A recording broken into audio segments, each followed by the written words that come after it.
So now we're going to look at the determinants of flexibility. So what actually gives us the range of motion at the joint?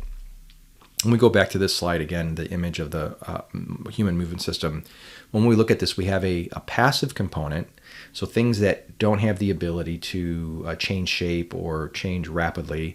Then you have your active component, things that can respond to their environment, send a signal, and immediately change their functioning or muscle tension. So when we look at the active component, this is consisting of the input from the nervous system and the muscles of the joint, so the muscles that are crossing the joint. And then when we look at the passive component, this is the joint structure. So this is the shape of the joint and the connective tissue that's limiting or controlling motion, like the ligament or the meniscus or the joint capsule. And both of these active components and passive components determine the available range of motion. So as we go through this, we'll look at we'll work downward, work upwards from the base up. We'll look at the articular system first, muscular system, and nervous. And again, the outcome or the result is we want this quality movement, pain-free, functional movement.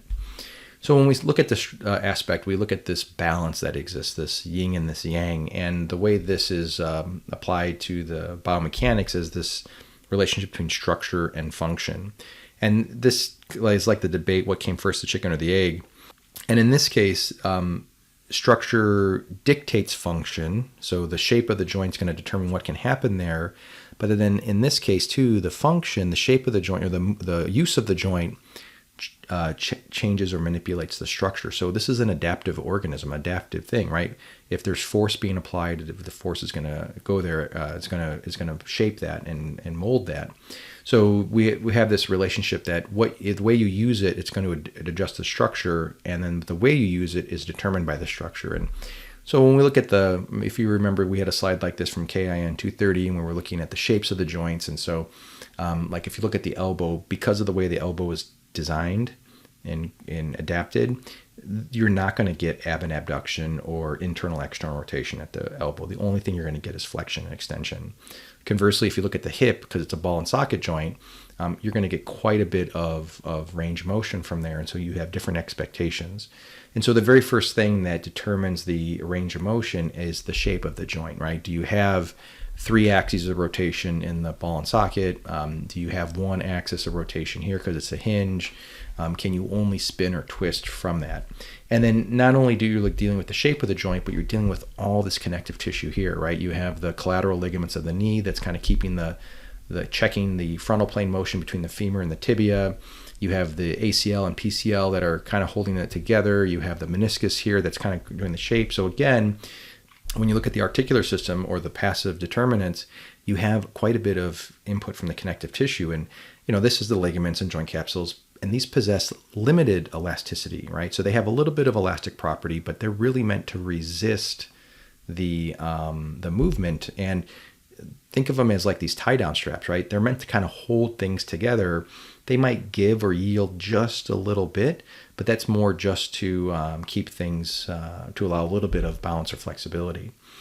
Not depicted here are the other things that might get in the way, like skin might be too tight, or there might be injury on the skin and you have some feedback, or there might be some skin in the way or some fat in the way that prevents you from going further into that range of motion.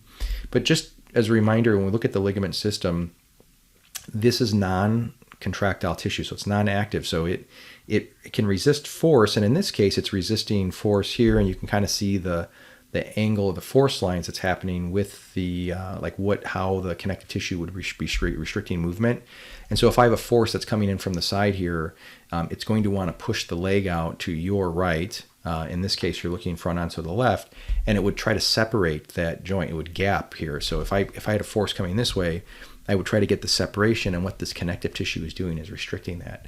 So my limitation of range of motion is not necessarily due to the shape of the joint, but because of the tensile strength of that connective tissue. I could get a big enough force that overloads this tissue here, but that's part of a normal injury. So when we look at flexibility, I have this question here for you.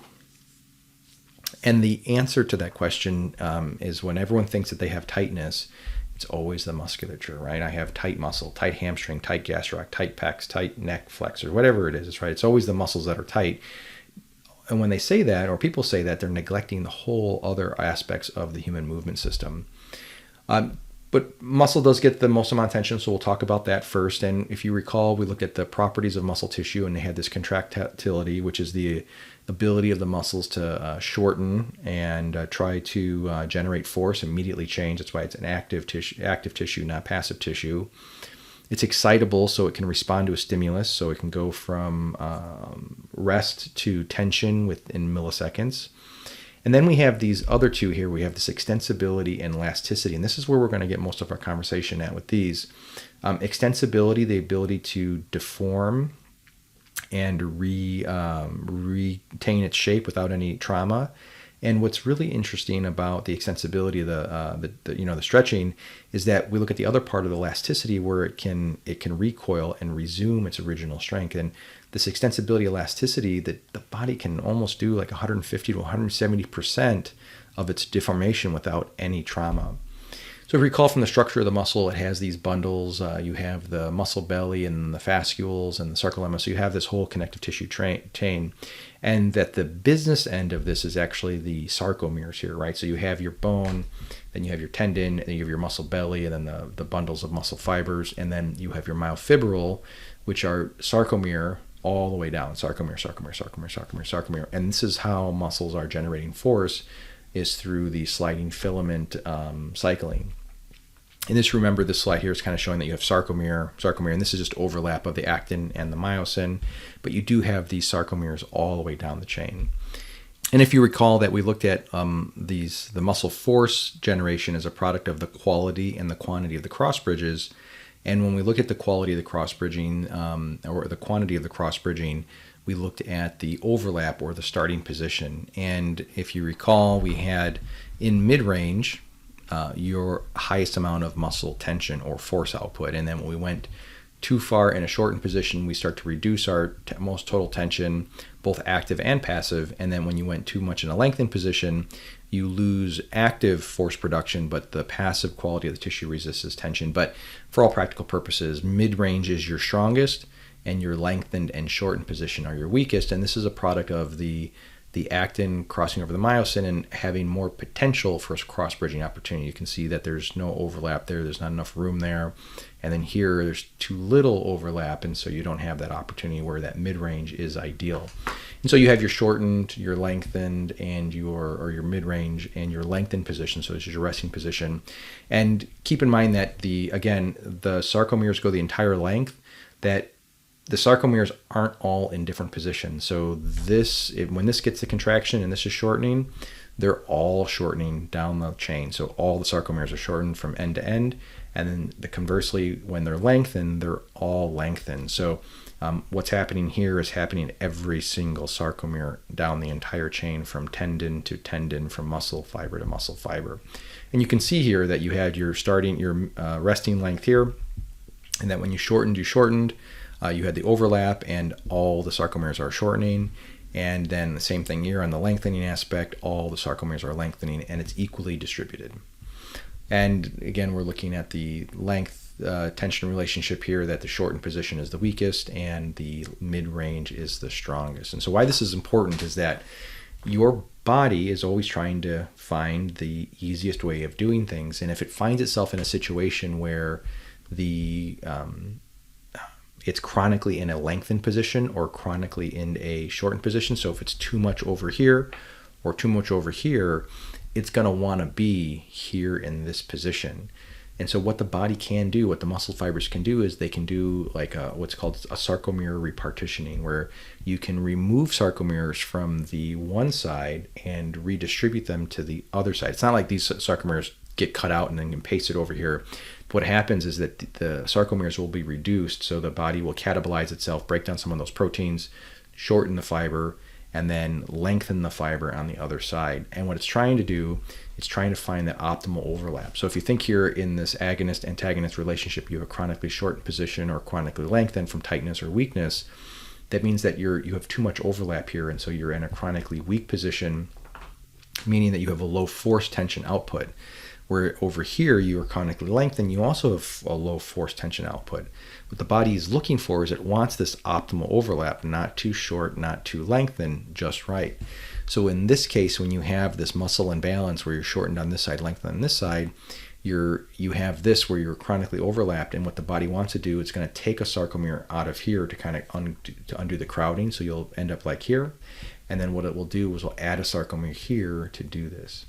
So where this usually comes up is in if you're in a casted position for too long, so like a brace or a boot, or you do repetitive movements like you're chronically sitting, so you're putting the hamstring in a length or shortened position all the time. And so then you lose sarcomere, so that when you go to squat or do some movements, you're chronically butt winking because you lost that ability to do an anterior pelvic tilt. So just keep in mind is that the body will adapt, and it will try to go from this here to this here. And the way it does that is by adjusting the sarcomere lengths to be more appropriate mid-range. And so if you're chronically in a shortened position, it will take fibers away so that it will be in a mid-range at its resting position.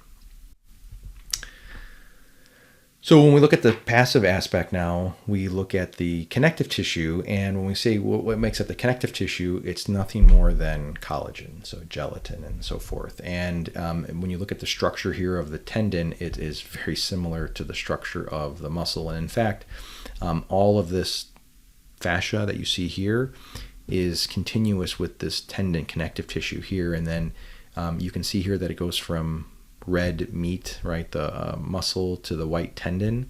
That's just an absence of the contractile proteins, and that's where the tendon picks up. But this tendon also runs the entire length from tendon to tendon. But you see all this connective tissue here wrapping all of this around. That's the same material. And you have to the end here, you get to that musculotendinous junction. This is where you kind of have that blending of the muscle fiber and the tendon, where you're losing some of those contractile proteins. And again, you see this here as well, that you can see the tendon and the fascia and how it's continuous. The reason why I show these slides is to appreciate that when you actually go to try to stretch a muscle, you're not just stretching the muscle, you're stretching the entire connective tissue network that runs the entire length of that. So you're not just putting force or tension on muscle tissue, you also have to consider the tendon and everything that tendon's connecting to. And then when you're trying to move through a joint, it's not just the joint itself, it's the ligaments that you have to take in consideration as well. And when you get to the end right here, up at the right-hand corner, are your protein filaments. Your collagen also has its protein structure as well. And you can see that it's somewhat irregular. It's not as overlapped as the muscle fiber, but this plays a factor in your extensibility or range of motion of a joint. And then the last thing we're going to look at is the nerve tissue, and we're going to look at this not necessarily from its software component, but from the hardware component. You have what's called nerve tension, and you've probably heard of sciatica before, a condition where you have pressure on the sciatic nerve. This can be stemmed from pressure at the back, and depending upon what's limiting or some of the symptoms that are there, you have only so much length the neurons run from the base of the skull, from the brain, all the way down the spine, through the hip, down into the foot. And if you put your joints in a maximally shortened position, like so, and you have some length discrepancies within the nerve, and maybe not the length discrepancy with the nerve, but you have points of contact or irritation, adhesions down the chain, this will limit your range of motion. Your body will avoid pain. So like you can see the path that it's taking there, and this gets teased out by maximally lengthening that tissue. But again, what we're looking at are all the things that come into play that can affect range of motion. And it's not just the extensibility of the muscle.